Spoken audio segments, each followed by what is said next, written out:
Hi, everyone, and welcome again to Hidden Truths. And today we have Josh Barone who is going to speak about the Vanguard patented tax avoidance system that is coming to light, right, Josh? What is it all this about? Hi, how are you today? Doing well.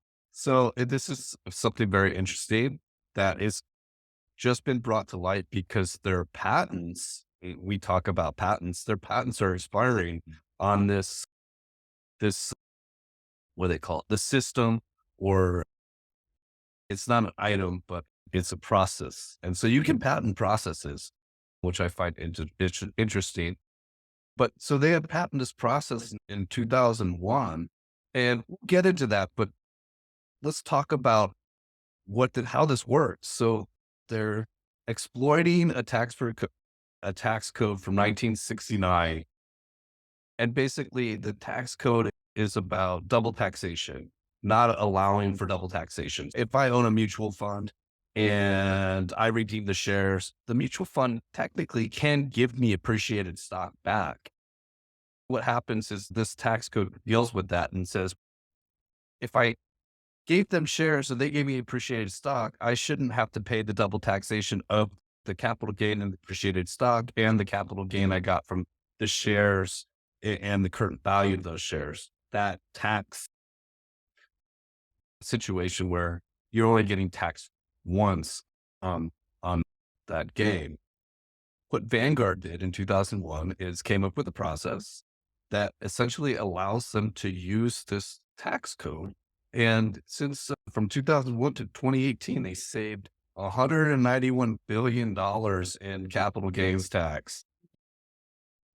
Pretty crazy. What they've done is they took their fund class, say that's the Vanguard Value Fund or whatever it is, just some generic fund, and they added, they'll have A, B, C shares, and then they added an ETF class to that. And essentially that's where the patents coming in. They're using this ETF class, and we'll go into that a little bit. So you really have to understand the difference between mutual funds and ETFs, how they work. Both are regulated under the Investment Act of 1940 because they're both fund companies.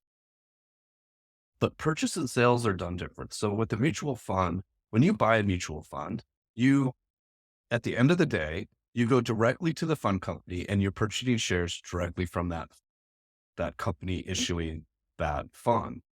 And it's widely done in cash. Like I said, there's caveat. They can do it in appreciated stock, but nobody does it that way. It's all done in cash. You get shares, you give them cash, you get shares back.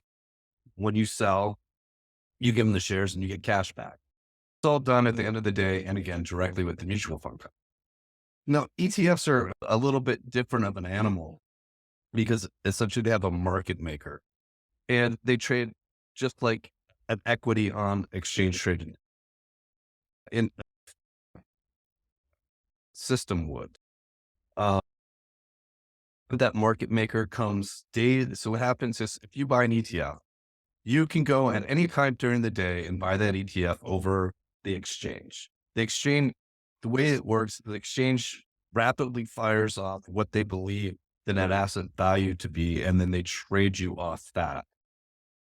And the market maker's doing it. So the difference between an ETF and it is not just the market maker, but there's some float in ETF shares. If a market maker says creates a unit and the unit's 50,000, but he only had a need to fill 10, he's sitting on 40,000 shares. That's the float. So it's a minor float. It's not like a big equity company's float, but it's similar in nature. And then the market maker's job is to manage that flow. They trade very, so ETF trades like a stock and there's an individual or a company in between you and the fund, where a mutual fund is all direct. And what the beauty of this is that ETFs use this, something called an in-kind transaction all the time. So in-kind transaction is a barter trade, not a cash trade like you're talking about in mutual funds. It's a barter trade. And again, having run ETFs, and we have ETFs here, we use in-kind transactions all the time. For instance, say somebody kind of wants to own the shares of the fund and they have appreciated stock or a bond. They can offer me that bond in exchange for shares of the fund. And that goes on all the time. It's well used in mutual funds. The other thing, in index fund like the S&P 500, like an S&P 500 index ETF, say that somebody redeems shares. What they'll do is they'll just give you the percentage ownership you own in that fund. It does two things. It avoids taxation by doing it that way. Unlike a mutual fund, where if you were selling shares in a mutual fund and say a bunch of people sold shares in a mutual fund, so then the mutual fund had to create cash, it then creates capital gains that then get passed along to the remaining shareholders. ETFs don't do that. They can, but they don't do that. We can do other things to get rid of those capital gains. The big take here is that in-kind transactions are not cash transactions. They're barter transactions. Okay. When you barter, you don't have capital gains tax because of this tax litigation or tax law from 1969 that says you're not going to get double taxed. So how does Vanguard take all of this, get patents, and save 191 billion over years? It's really simple. Vanguard has family funds. I think we talked about that. It simply adds an ETF class to its family of funds. Okay. To get the ETF going, they're allowed to offer tax-free contributions into that ETF from similar funds. So if you're in the Vanguard Value Fund, blah, blah, blah, and you want to go to the Vanguard Value ETF, blah, blah, blah, you simply can do that in a tax-free situation. So it gives Vanguard liquidity in this ETF instantly because Vanguard's a very large company. What it does is that, say the mutual fund has highly appreciated stock and it doesn't want to pay capital gains. What it does is takes the highly appreciated stock and barter trades for in kind for ETF shares. It took the highly appreciated stock, it sold it to the ETF and got ETF shares in exchange. The ETF, since it doesn't get double tax, now it has a new cash base or cost basis. The mutual fund offloaded it in a non-cash way, so it doesn't have to pay the capital gains tax. Now what does it do? It has a choice. It can then liquidate the shares of the ETF, hold on to it, or go back to the ETF and say, we want to redeem and we'll redeem in kind for something else. When they trade stock with each other and then trade stock back a day, 2 days later, that's called a heartbeat trade. And you can see them because you'll see these inner moves inside the ETF and the mutual fund. They do these. So a heartbeat trade, what is it? It's essentially what I just explained. You take highly appreciated stock from another fund, you give it to the ETF for shares of the ETF. 2 days later, you redeem those shares and either the ETF gives you highly appreciated different stock back, and then the whole thing washes out on with no capital gain. Highly used in Vanguard, save a lot of money for Vanguard shareholders doing this. And if you think about it, if the ETF and the class of mutual fund are the same, holding the same stuff, then it's just swapping back and forth anything that appreciates and losing the capital gains tax. And of course, all of this is legal, right?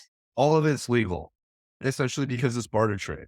Now, what might happen? Two things are going to happen now. Since the patents of the process have come off. Now, you could argue whether it was a patent process to begin with, and it might have some nuances where it's in mutual fund class of shares doing these things. The patents. I didn't really look at the patent applications when I looked at this. Just looking at that, the patents are coming off in 2023.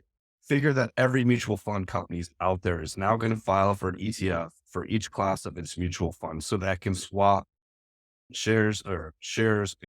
appreciated shares between structures to do this. Figure the IRS, once it happens in mass, the IRS will then come out and look at it and maybe go back and adjust the 1960 tax law. You're going to have a massive amount of funds coming to market in the next year. And again, and again, Vanguard never really told you what was this is like that everybody's like, they're doing what?